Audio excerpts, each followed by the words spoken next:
most unusual party you've ever attended. These people are deliberately getting drunk, with the later intention, once they're under the influence, of driving automobiles. Under the supervision not only of safety officials and police officers, but the Parent Teachers Association and the State of Nevada Medical Association.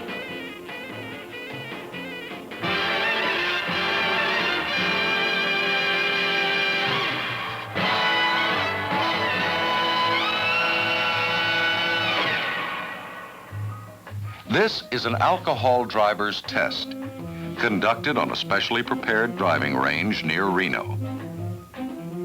What actually happens when an otherwise good driver gets behind the wheel while under the influence?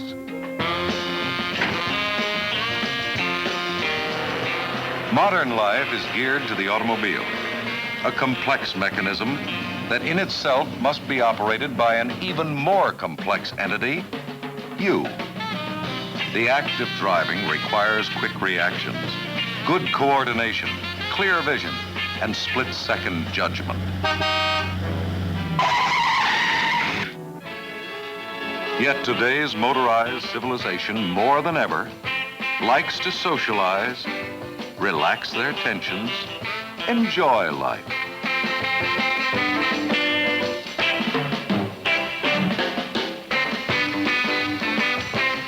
Most people usually think of alcohol as a stimulant, but it isn't.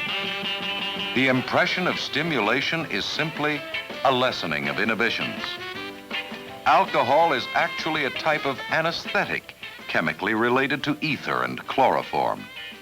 So in a sense, as you drink, you are becoming anesthetized. But does a little alcohol, just a drink or two, really affect you? The tests you are about to see will prove that as little as 0.04% alcohol in the blood reduces visual acuity as much as if you were wearing dark glasses after sundown.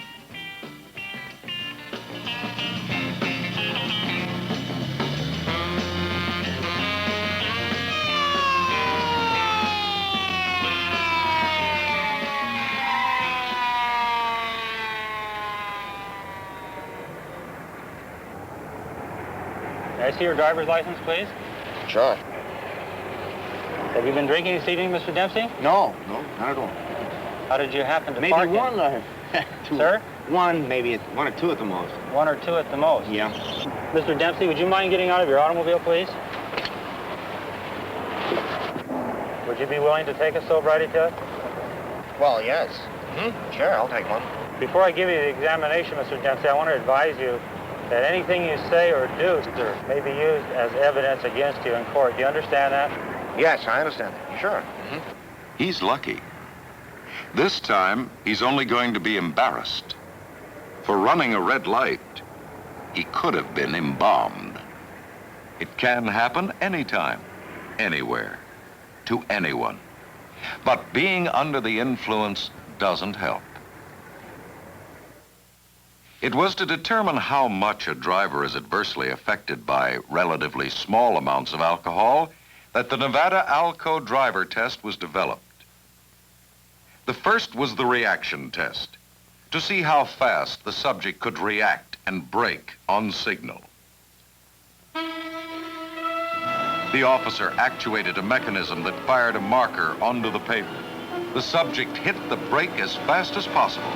This fired another marker. The reaction distance was measured.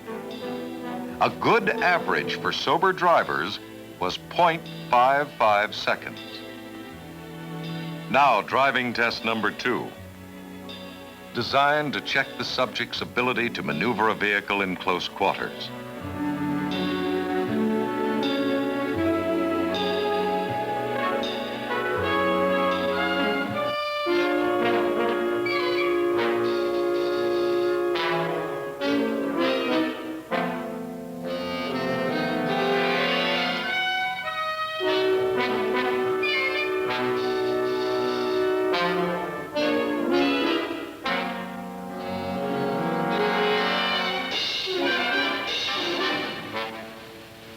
The next day, the party.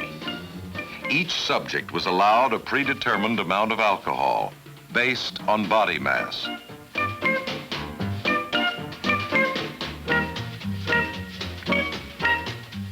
A breath test was given to aid in determining the alcohol consumption level. And each subject was also given a blood test. This shows the alcohol level of the blood and is an accepted way of measuring the degree of intoxication. 0.15% is widely accepted as an indication that a person is under the influence. With the average individual, this occurs with just a few highballs.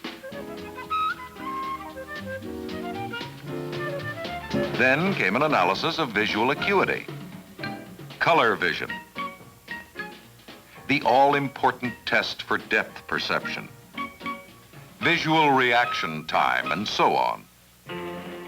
Then came the moment of truth.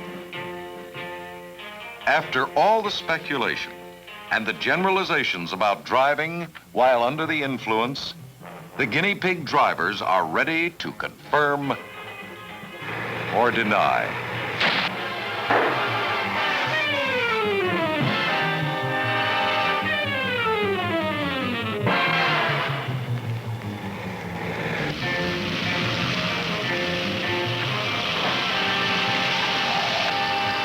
Jim, subject number 5, for example, took 50% longer to react when under the influence, as did Marge, subject number 12.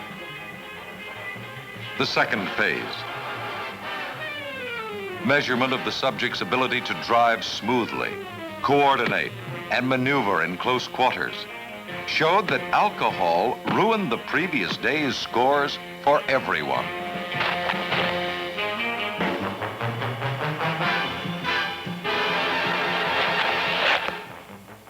The penalties amassed by the participants represented minor collisions, bent fenders, damage to structures, and possible serious accidents if they had really been driving in traffic. The girls scored as poorly as the men. What did the tests prove? Peripheral vision dropped nearly 18 degrees with the consumption of alcohol. The all-important sense of depth perception deteriorated to only 26% of normal. Reaction time, a life and death factor, increased dangerously about 25 to 50% with the intake of alcohol. In conclusion, the medical summary.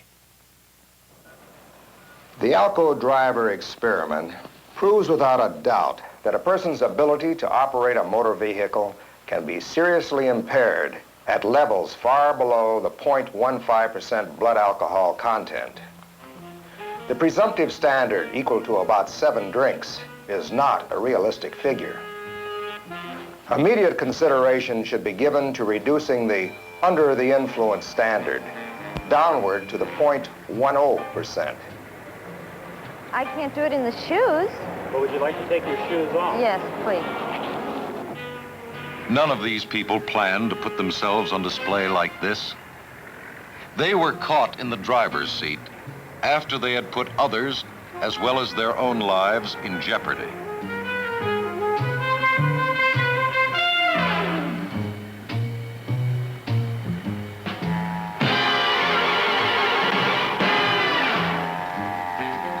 Two average highballs contain an ounce of alcohol.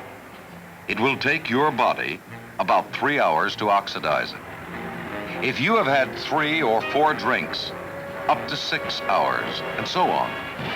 So you had better let someone else drive or risk being the unwilling subject of a test yourself. Manner, and touch the tip of your nose with the finger that I call out. Would you try that, please?